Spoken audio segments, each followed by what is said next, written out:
Road ಒಂದು ಹಾಕಿದೀನಿ, R dairy ನಾವು ಉದ್ಘಾಟನೆ ಮಾಡಿಕೊಡ್ತೀನಿ. ಒಂದೂರು ಒಂದು ಸ್ಕೂಲ್ ರಿಪೇರಿಗೆ, ಒಂದು ಹೊಸ ಬಿಲ್ಡಿಂಗ್ ಒಂದು ರಿಪೇರಿಗೆ ಒಂದು ಹಾಕಿದ್ದೀನಿ. ಹಾಗೆ ಕೊಟ್ಟು ನಮ್ಮ ಅಲ್ವಾ, ಅದು ಅಂಗನವಾಡಿ ಕೇಂದ್ರವನ್ನ ಒಂದು ಹಾಕಿದ್ದೀವಿ. ಒಂದೂರಿಗೆ ಮೂಲತಃ ಯಾವುದೇ ಊರಾಗಿರ್ತಾರ ಈ ಮೂಲ ಸೌಕರ್ಯಗಳು ಇಷ್ಟು ಬೇಕು, ಇಷ್ಟಿದ್ರೆ ಒಂದು ಊರು ಅಂತ ಕರೀತಾರೆ. ಸೊ ಅದರಿಂದ ಮ್ಯಾಕ್ಸಿಮಮ್ ಇವತ್ತು ಸಾಕಷ್ಟು ಊರುಗಳಿಗೆ ರೋಡ್ ಅದು ಕಟ್ಟಿದೆ. ಬಹುಶಃ ಕೇಂದ್ರ ಸರ್ಕಾರದಿಂದ ತುಂಬಾ ಒಂದು ಅನುದಾನವನ್ನ ಕೊಡ್ತಾ ಇದ್ದಾರೆ. ಈಗಾಗಲೇ ನಿನ್ನೆ ತಾನೇ 11.25 ಕೋಟಿ ಅಪ್ರೂವಲ್ ಆಯ್ತು. ಕೆಜಿಎಫ್ ರೋಡ್, ಹೊಸ ಕೆಜಿಎಫ್ ರೋಡ್ ಅಂದ್ರೆ ತಾಯ್ಲೂರು ಮೇನ್ ರೋಡ್ ಇಂದ ಸುಂಡ್ರಪಾಳ್ಯ ತನಕ ತುಂಬಾ ಅದ್ಭುತಕ್ಕಂಥ NH ಇಂದ ಅಮೌಂಟ್ ಕೇಳಿದ್ದೆ, ಅಮೌಂಟ್ ಕೊಟ್ಟಿದ್ದಾರೆ. ಅದಾಗ್ಲೇ ಏನು ನಮ್ಮ ಅವಳಿ ಇದಕ್ಕೆ ಇದು ನವೀಕರಣ ಮಾಡ್ಲಿಕ್ಕೆ ಮತ್ತು ಟೂರಿಸಂ ಇಂಪ್ರೂವ್ ಮಾಡ್ಲಿಕ್ಕೆ ನಾನು ನಮ್ಮ ರಾಜ್ಯ ಸರ್ಕಾರ ಕೇಳಿದ್ದೆ, ತಿರಸ್ಕಾರ ಮಾಡಿದ್ರು.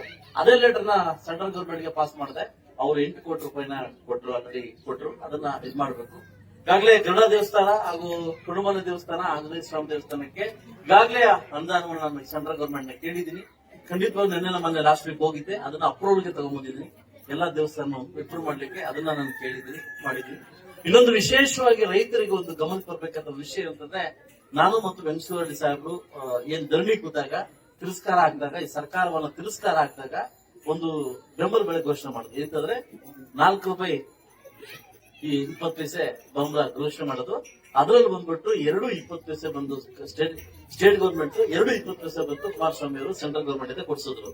ಇದು ಈಗಾಗಲೇ ರೈತರಿಗೆ 101 ಕೋಟಿ ರೈತರಿಗೆ ಏನ್ ಬರ್ತಾ ಇದೆ, ಇದು central government plus state government ಎರಡೂ ಸೇರಿ ನಮ್ಮ ತಾಲೂಕು ಮತ್ತು ನಮ್ಮ ಜಿಲ್ಲೆ ಚಿಕ್ಕಬಳ್ಳಾಪುರ ಮತ್ತು ಕೋಲಾರ ಜಿಲ್ಲೆಗೆ ಬರ್ತಾ ಇದೆ. ಈಗಾಗಲೇ ಮಾಧ್ಯಮದಲ್ಲಿ ಕೆಲವು ಮುಚ್ಕೊಂತ ಇದ್ರೆ ಇದು ನಮ್ದು ಅಂತ ಅಲ್ಲ, ಸರ್ಕಾರದ, ಕೇಂದ್ರ ಸರ್ಕಾರ ಮತ್ತು ರಾಜ್ಯ ಸರ್ಕಾರ.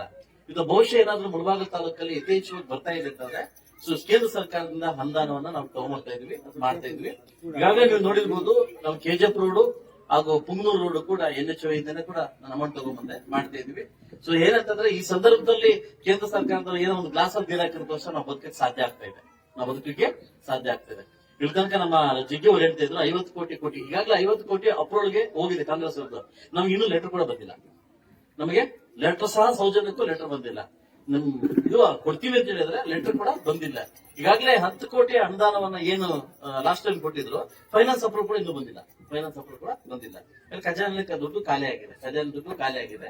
ಇದರಿಂದ ಇವತ್ತು ಬೆಳಗ್ಗೆಯಿಂದ ಕೂಡ ವದಗಾನಹಳ್ಳಿ ರೋಡ್ ಇರ್ಬೋದು, ಇವತ್ತು ಯಲಗೋಡಿ ರೋಡ್ ಇರ್ಬೋದು, ಇವತ್ತು ನಮ್ಮ ವಂಶಟಳ್ಳಿ ರೋಡ್ ಇರ್ಬೋದು, ಕಮದಟ್ಟಿ ತಾಲೂಕ್ ಪಂಚಾಯತ್ ಅಮೌಂಟ್ ಇರ್ಬೋದು, ಮತ್ತು ಈ ಅಮೌಂಟ್ ಇರ್ಬೋದು, ಇದು ಸ್ಪೆಷಲ್ ಗ್ರಾಂಟ್ಸ್ ಮುಖಾಂತರವಾಗಿ ನಾನು ಕಾಂಟ್ರಾಕ್ಟ್ ಇಟ್ಕೊಂಡು ರೋಡ್ ಹಾಕ್ತಾ ಇದ್ದೀನಿ. ಈ ಅಮೌಂಟ್ ನ ಎಲ್ಲ ನಾನು ತರಿಸ್ಕೊಡ್ತೀನಿ, ಫಸ್ಟ್ ರೋಡ್ ಹಾಕಿ ಅಂತ ಇವ್ರು ಬಂದು ನಾನು ಗಲಾಟೆ ಮಾಡಿದಕ್ಕೆ ಹಾಕಿ ಅಂತ ನಾನು ಕಾಂಟ್ರಾಕ್ಟ್ ಮುಖಾಂತರ ಮಾಡ್ತಾ ಇದ್ದೀನಿ. ಬಟ್ ಸ್ಕ್ಯಾನ್ ಮಾಡಿ ಎಲ್ಲ ರೀತಿ ಮಾಡಿ GP ಮಾಡಿ ಕಳಿಸ್ಕೊಡ್ತಾ ಇದ್ದೀನಿ. ಯಾವುದೋ ಒಂದು ರೂಪದಲ್ಲಿ ಚಾನ್ಸ್ ಆಗ್ಲಿ ಅಂದ್ಕೊಂಡು ನನ್ನನ್ನ ಕಳಿತು ಕೊಡ್ತೀನಿ ಅಂತ ಹೇಳಿದೀನಿ. ಆ ಧೈರ್ಯದಿಂದ ಈ ರಸ್ತೆಗಳ ಅಭಿವೃದ್ಧಿ ಕೆಲಸ ಮಾಡ್ಲಿಕ್ಕೆ ನಾವು ಮುಂದೋಗಿದ್ದೀವಿ.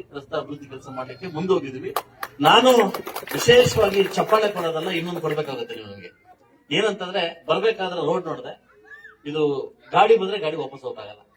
ಆ ಕಡೆ ಅಲ್ಲ ಈ ಕಡೆ, ದಯವಿಟ್ಟು ಎಲ್ಲರೂ ಸಹಕರಿಸಿ ಒಂದು 15 ಅಡಿ ಸೆಂಟರ್ ಇಂದ 15 ಅಡಿ, ಆ ಕಡೆ 15 ಅಡಿ, ಈ ಕಡೆ ಮಿನಿಮಮ್ ಅದೊಂದು ಅಷ್ಟು ಜಾಗ ಬಿಟ್ಕೊಟ್ರೆ ನಿಮ್ಗೆ ಸೂಪರ್ ಆಗಿರ್ತಕ್ಕಂಥ ರೋಡ್ ಮಾಡ್ಕೊಡ್ತೀವಿ.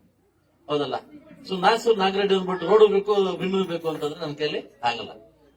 ಅದಕ್ಕೆ ನೀವು ತೀರ್ಮಾನ ಮಾಡ್ಕೊಂಡು ಒಂದು 10 ಅಡಿ, ದಯವಿಟ್ಟು 10 ಅಡಿ ರೋಡ್ಗೆ ನಾನು ನಿಮ್ ರೋಡ್ ತಾನೆ, ಹೌದಲ್ವಾ?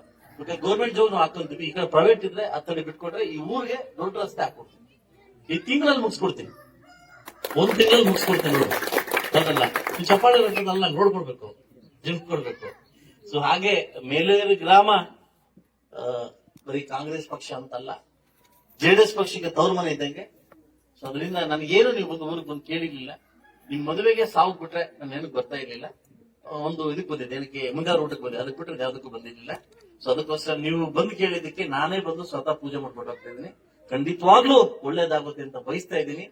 ಈ ಮಾಧ್ಯಮ ಮುಖಾಂತರವಾಗಿ ಮುಳಬಾಗಿಲು ತಾಲೂಕಿನ ಎಲ್ಲಾ ನಮ್ಮ ರೈತ ಮಿತ್ರರಿಗೆ ಮತ್ತು ಬಂಧುಗಳು ಕೇಳ್ಕೊಳ್ಳೋದಂದೆ, ಯಾರು ಶಾಸಕರನ್ನ ಅತಿಯಾಗಿ ಬಂದು ಮೀಟ್ ಮಾಡಿ ನೀವು ಡಿಮ್ಯಾಂಡ್ ಕ್ರಿಯೇಟ್ ಮಾಡ್ತೀನಿ, ಎಲ್ಲಾದ್ರೂ ವರ್ಕ್ ಮಾಡ್ಲಿಕ್ಕೆ ನಾನು ಟ್ರೈ ಮಾಡ್ತೀನಿ, ಎಲ್ಲಾ ತರಲಿಕ್ಕೆ ನಾನು ಟ್ರೈ ಮಾಡ್ತೀನಿ. ನಿಮ್ಮ ಊರಲ್ಲಿ ಇರ್ತಕ್ಕಂಥ ಸಮಸ್ಯೆಗಳನ್ನ ದಯವಿಟ್ಟು ನೀವು ಬಂದು ನಮ್ಮ ಹತ್ರ ಕಾಫಿನೋ ತಿಂಡಿನೋ ಊಟಕ್ಕೆ ಬಂದು ಕೂತ್ಕೊಂಡು ಈ ತರ ಇದೆ ಅಂತ ಹೇಳಿದ್ರೆ ನಾನು ಎಲ್ಲಾದ್ರೂ ತರಲಿಕ್ಕೆ ಟ್ರೈ ಮಾಡ್ತೀನಿ. ಇಲ್ಲ ಸೆಂಟ್ರಲ್ ಅಲ್ಲೋ ಸ್ಟೇಟ್ ಅಲ್ಲೋ ಎಲ್ಲೋ ತರಲಿಕ್ಕೆ ಟ್ರೈ ಮಾಡ್ತೀನಿ. ಅಲ್ಲೆಲ್ಲ ಊರಲ್ಲಿ ಕೂತ್ಕೊಂಡು ಬ್ಲೇಮ್ ಮಾಡ್ತಕ್ಕಂಥ ವಿಷಯ ಬೇಡ. ದಯವಿಟ್ಟು ಶಾಸಕರನ್ನ ಲೀಡರ್ ಸಮೇತ ಮೀಟ್ ಮಾಡಿದ್ರೆ ಅಭಿವೃದ್ಧಿ ಕಾರ್ಯಕ್ಕೆ ನಾವೆಲ್ಲ ಮುಂದಾಗ್ಬೇಕಾಗುತ್ತೆ. ಇದನ್ನ ನಮ್ಮ ಮೇಡಮ್ ಅವರು, ಶಶಿಕಲಾ ಮೇಡಮ್ ಅವ್ರು ಹೇಳ್ತಾ ಇದ್ರು, ನಮ್ಮ ಪಂಚಾಯತಿ ಯಾವಾಗ ಬಂದ್ರು ಕೂಡ ನಾನು ಸಂತೋಷವಾಗಿ ಅವ್ರ ಜೊತೆ ಹೋಗ್ತೀನಿ, ಅಭಿವೃದ್ಧಿ ಕೆಲಸ ಆಗ್ತಿದೆ ಅಂತ. ಸೊ ನಾನು ಕೂಡ ತಾಯಿ ಯಾವ ವಿಚಾರದ ಅಭಿವೃದ್ಧಿ ವಿಚಾರದಲ್ಲಿ ಸಹ ನಾನು ಯಾವ ಪಾರ್ಟಿ ಈ ಪಾರ್ಟಿ ಅಂತಲ್ಲ, ನಾನು ಎಲ್ಲಾ ಲೀಡರ್ಸ್ ಕೂಡ ಇವನ್ ಆಪೋಸಿಟ್ ಇಟ್ಟು ಬಂದ್ರು ಕೂಡ ನಾನು ಕೈ ಇಟ್ಕೊಂಡು ಮಾತಾಡ್ತೀನಿ, ಏನೆಲ್ಲ ಚೆನ್ನಾಗಿದೆ ಅಂತ ಮಾತಾಡ್ತೀನಿ. ಯಾಕಂದ್ರೆ ಇರೋದು ಒಂದೇ ಜೀವ, ಅದು ಯಾವಾಗ ಹೋಗ್ತೀವಿ ಗೊತ್ತಿಲ್ಲ. ಅದರಲ್ಲಿ ನಾವು ಆ ದ್ವೇಷ ರಾಜಕಾರಣ ಮಾಡಕ್ಕೆ ಮುಳುವಾಗಿ ಬಂದಿಲ್ಲ. ಆ ದೇಶ ರಾಜಕಾರಣ ಮಾಡೋದು ಆನಂದ ಶ್ರೀನಿವಾಸ ನಮ್ಗೆ ಹೇಳ್ಕೊಟ್ಟಿಲ್ಲ, ಅದು ನಮಗೆ ಹೇಳ್ಕೊಟ್ಟಿಲ್ಲ, ಆ ಮೆಟಲ್ಲಿ ಹೇಳ್ಕೊಟ್ಟಿಲ್ಲ. ಯಾರೇ ಬಂದ್ರು ಕೂಡ ಪ್ರೀತಿಯಿಂದ ನಮ್ಮ ಮುಳುಬಾಗಿಲು ಅಭಿವೃದ್ಧಿ ಮಾಡ್ಲಿಕ್ಕೆ ನಾವು ಸಹಕರಿಸಬೇಕು. ಅದಕ್ಕೆ ಸಹಕರಿಸಲಿಕ್ಕೆ ನಾವೆಲ್ಲ ಮುಂದಾಗಿ ನಾವು ಬರೀ ಮಾತಲ್ಲಿ ಹೇಳೋದು ಮುಳುಬಾಗಿಲು ಬಗ್ಗೆ ಅಲ್ಲ, ಏನಾದ್ರು ಕೆಲಸ ಮಾಡಿ ಮುಳುಬಾಗಿಲು ಬಗ್ಗೆ ಅಭಿವೃದ್ಧಿ ಬಗ್ಗೆ ನಾವು ಮಾತಾಡ್ಬೇಕು ಅಂತ ನಾವು ವಿಚಾರದಲ್ಲಿ ಮಾತಾಡ್ತಾ ಇನ್ನೂ ಸಾಕಷ್ಟು ವಿಚಾರ ನಮ್ಮ ಶಾಮಣ್ಣ ಹೇಳ್ತಾ ಇದ್ರು. ನಂಗೆ ಅವಾಗಲೇ ನನ್ ಕಣ್ಣ ನೀರಾಕ್ ಅನಿಸ್ತದೆ. ಯಾಕಂದ್ರೆ ಇವತ್ತು ನನಗಿರೋ ಆಸೆಗೆ ನಾನು ಹೋಗ್ತಾರ ಪಾಸ್ಟ್ಗೆ ಬಹುಶಃ 1 ವರ್ಷ ಸರ್ಕಾರ ಸಿಕ್ಕಲ್ಲ ಸರ್. ಎಷ್ಟು ವರ್ಷ? 1 ವರ್ಷ. 1 ವರ್ಷ ಭಗವಂತ ಉದ್ಯಮಿ ಮಾಡಿ ಕೆಲಸ ಮಾಡಿ ನಂದೇ ಆಗ್ತಕ್ಕಂಥ ಒಂದು ಸಾಮ್ರಾಜ್ಯ ಕಟ್ಕೊಂಡು, ಒಂದು ತಂದೆ ತಾಯಿ ಇಲ್ಲದೆ ನಾವು ಊರ್ ಬಿಟ್ಟು ಹೋಗಿ ಒಂದು ಸಾಮ್ರಾಜ್ಯ ಕೊಟ್ಟು 13ರಿಂದ 14,000 ಜನ ಕೆಲಸ ಕೊಡ್ತಕ್ಕಂಥಾಗಿ ಪರ್ಸನಲ್ ತುಂಬಾ ಚೆನ್ನಾಗಿದ್ರಿ. ಈ ಮುಳುಬಾಗಲು ಬಂದು ಏನೋ ದುಡ್ಡು ಸಂಪಾದನೆ ಮಾಡ್ಬೇಕು, ಇನ್ನೊಂದು ಸಂಪಾದನೆ ಮಾಡ್ಬೇಕಂತ ನಾನು ಬಂದಿಲ್ಲ. ತಮಗೂ ಗೊತ್ತಿದೆ, ಇಲ್ಲಿ ತನಕ ಆ ಗಲೀಜ್ ಕೆಲಸ ನಾನು ಮಾಡಿಲ್ಲ. ಆದ್ರೆ ಅಭಿವೃದ್ಧಿ ವಿಚಾರಕ್ಕೆ ಅಂತ ಬಂದಾಗ ನನಗಿರ್ತಕ್ಕಂಥ ಕಾಳಜಿಯಲ್ಲಿ ನಾನು ಹೋಗ್ತಾ ಇರ್ತಕ್ಕಂಥ ಪಾಸ್ಟ್ ಅಲ್ಲಿ 1 ವರ್ಷ ಸರ್ಕಾರ ಸಿಕ್ಕರೆ ಸಾಕು ನಮ್ಗೆ. ನಿಜವಾಗ್ಲೂ ಈ ಮುಳುಬಾಗಲು ಜನ ನಾನು ಇಲ್ಲದೆ ಇರ್ಲಿ ನೆನ್ಸ್ಕೊಳ್ತಕ್ಕಂಥ ದಿನ ಬಂದೇ ಬರುತ್ತೆ ಅಂತ ದೇವ್ರನ್ನ ನಂಬಿದೀನಿ. ಬರುತ್ತೆ ಅಂತ ಯಾರು ಈಗ ನಮ್ ಜಗದೀಶ್ ಅವ್ರು ಮಾತಾಡ್ತಾರೋ, ಇಲ್ಲಿ ತನಕ ಒಂದು ಮನೆ ಕೊಟ್ಟ. 11ನೇ ತಾರೀಕು ಫಸ್ಟ್ ಪ್ರಶ್ನೆ ನಂದೇ.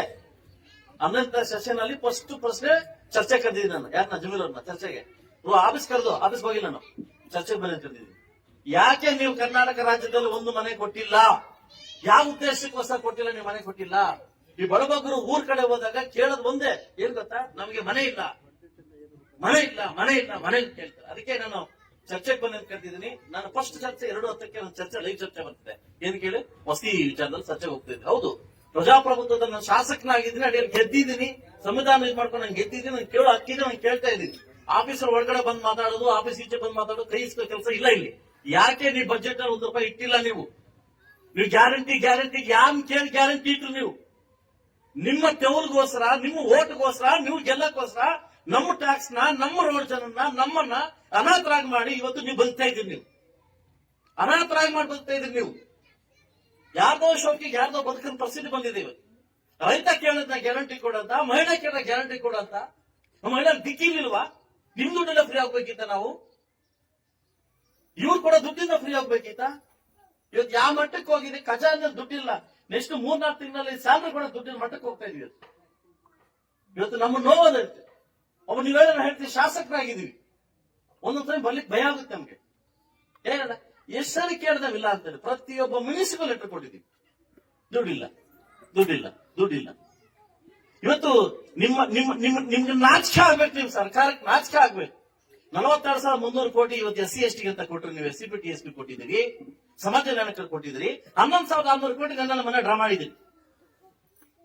ಇದು ಪರಿಶಿಷ್ಟ ಜಾತಿಯವ್ರಿಗೆ ಅರ್ಥ ಆಗ್ಬೇಕು. ನಿಮ್ಮ ಮಕವಾಡ 11,600 ಕೋಟಿ ಬಳಸ್ಕೊಂಡಿದ್ರಿ ಗ್ಯಾರಂಟಿಗೆ. ಹೇಳೋದು ನಮ್ಮ ಹೆಸರು, ತಿನ್ನೋದು ನೀವು.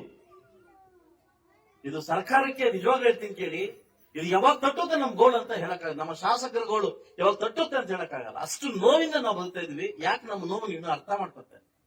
ಕಾಲ ಯಾವತ್ತೂ ಹಿಂಗೆ ಇರಲ್ಲ, ಕಾಲ ಬದಲಾಗುತ್ತೆ.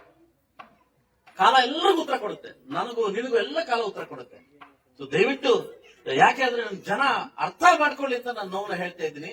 ಎಲ್ಲ ಹೇಳ್ತಾರೆ MLA ಹೊಚ್ಚಪ್ಪ. ಆ MLA ಉಂಡೆ ನೋವು ತೋರಿಸ್ ಹೆಂಗೆ ಅದಲ್ವಾ? ಸೊ ಅದರಿಂದ ಮುಂದಿನ ದಿವಸದಲ್ಲಿ ನಮ್ಮ ನೋವುಗಳನ್ನ ನಾನೊಬ್ಬರೇ ಇಲ್ಲ, ಸಾಕಷ್ಟು ಜನ ಯಂಗ್ ಶಾಸಕರು ಫಸ್ಟ್ ಟೈಮ್ ಗೆದ್ದ 72 ಜನ ಇದೀವಿ. 72 ಮೆಂಬರ್ಸ್ ನ ಇವತ್ತು ಕನಸು ಕೊಟ್ಕೊಂಡ್ ಒಳಗಡೆ ಬಂದಿದ್ವಿ.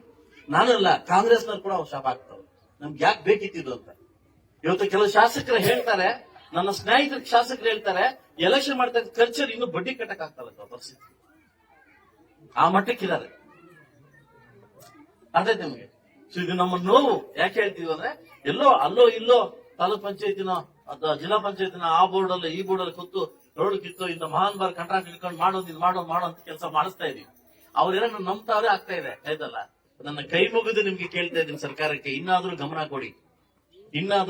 ಗಮನ ಕೊಡಿ. ನಾನು ಒಬ್ಬನೇ ಅಲ್ಲ, ನೆಕ್ಸ್ಟ್ ನೀವು ಹೋದ್ರು ಕೂಡ ಊರಲ್ಲಿ ಬರ್ಲಿಸ್ತಕ್ಕಂಥ ಪರಿಸ್ಥಿತಿ ಆಗಿದೆ. ಓಟ್ ಅಂತ ಹೋದ್ರೆ ಒಳಗಡೆ ಬರ್ಲಿರ್ತಕ್ಕಂಥ ಪರಿಸ್ಥಿತಿನ ಹೋಗ್ತಿದ್ವಿ. ಸೊ ಕೆಲವು ಕಾಂಗ್ರೆಸ್ ಶಾಸಕರು ಮಾತಾಡ್ತಾರೆ, ತಿರಸ್ಕಾರದಿಂದ ಮಾತಾಡ್ತಾರೆ, ತೆವಲಿಂದ ಮಾತಾಡ್ತಾರೆ. ಬಟ್ ಅವ್ರ ಮುಟ್ಟಿ ಅವರೇ ಉತ್ತರ ಕೊಟ್ಕೊಬೇಕು, ಇದು ಸತ್ಯನಾ ಅಸತ್ಯನಾ ಅಂತ. ಈ ತೆವಲಿಗೋಸ್ಕರ ಮಾತಾಡೋದು, ಈ ಏನಕ್ಕೋಸ್ಕರ ಮಾತಾಡೋದು ಬಿಡ್ಬೇಕು. ನಾವೆಲ್ಲ ಪ್ರಜಾಪ್ರಭುತ್ವದಲ್ಲಿ ಅಭಿವೃದ್ಧಿಗೋಸ್ಕರ ಇದೀವಿ, ಅಭಿವೃದ್ಧಿ ಮಾಡ್ಬೇಕು. ಅಂದ್ರೆ ಪಕ್ಕದ ಮನೆ ಸಾವಾದ್ರೆ ಕೋಳಿ ಕೊಯ್ಯೋ ಅಂಶ ನಮ್ದಿಲ್ಲ ಹಿಂದೂ ಸಂಪ್ರದಾಯದಲ್ಲಿ, ಇದೆಯಾ? ಇಲ್ಲ. ನಮ್ಮನೆ ಬೇರೆ ಮನೆ ಸಾವಾದ್ರೆ ನಮ್ಗೆ ಸೂತ್ಕಂತ ಊರಲ್ಲಿ ಹೊಳಿತೀವಿ. ಆ ಸಂಪ್ರದಾಯ ಬೆಳಿತಕ್ಕಂಥ ನಾವುಗಳು ಪ್ರತಿಯೊಬ್ಬ ನೋವನ್ನು ಹಂಚ್ಕೊಳ್ತಕ್ಕಂಥ ಪರಿಸ್ಥಿತಿನ ಹೋಗ್ಬೇಕು, ನೋವನ್ನ ಅರ್ಥ ಮಾಡ್ಕೊಂಡ ಪರಿಸ್ಥಿತಿಗೆ ಹೋಗ್ಬೇಕು ಅಂತ ನಾನು ಹೇಳಿ ಇವತ್ತಿನ ಕಾರ್ಯಕ್ರಮಕ್ಕೆ ಎಲ್ಲರೂ ಬಂದು ಸಹಕರಿಸಿದ್ದಕ್ಕೆ ಎಲ್ಲಾ ನಾಯಕರಿಗೂ ಅನ್ಸುತ್ತಾ, ಮಾಧ್ಯಮಿಕರಿಗೂ ಅನ್ಸುತ್ತಾ, ವಿಶೇಷವಾಗಿ ನಾನು ನಿಮ್ಗೆ ಮಾಧ್ಯಮಿಕರು ಥ್ಯಾಂಕ್ಸ್ ಹೇಳ್ತೀನಿ. ಸೊ ನೆಕ್ಸ್ಟ್ ವೀಕ್ ಎಮ್ಎಲ್ಎ ಪಂಚಾಯತಿ ಅಥವಾ ಇನ್ನೊಂದು ಪಂಚಾಯತಿಗೆ ಡೇ ಫುಲ್ ನಾನು ಟೂರ್ ಹಾಕೊಂಡಿದೀವಿ. 5 ರಿಂದ 6 ಕಾರ್ಯಕ್ರಮ ಹಾಕೊಂಡಿದೀವಿ. ಅದಾದ್ಮೇಲೆ ಬೈರ್ಕೂರು ಹೋಬಳಿ ಹಾಕೊಂಡಿದೀವಿ. ಅದೆಲ್ಲ ನಾನು ಇಂಟಿಮೇಟ್ ಮಾಡ್ತೀನಿ, ಬಂದು ಸಹಕರಿಸಬೇಕಂತ ಈ ಊರಿನ ಎಲ್ಲ ಯುವಕ ಮಿತ್ರರಿಗೂ ನನ್ನ ಕಡೆ ಥ್ಯಾಂಕ್ಸ್ ಹೇಳ್ತಾ ನಾನು ಮಾತು ಮುಗಿಸ್ತೀನಿ. ಒಳ್ಳೇದಾಗಿ.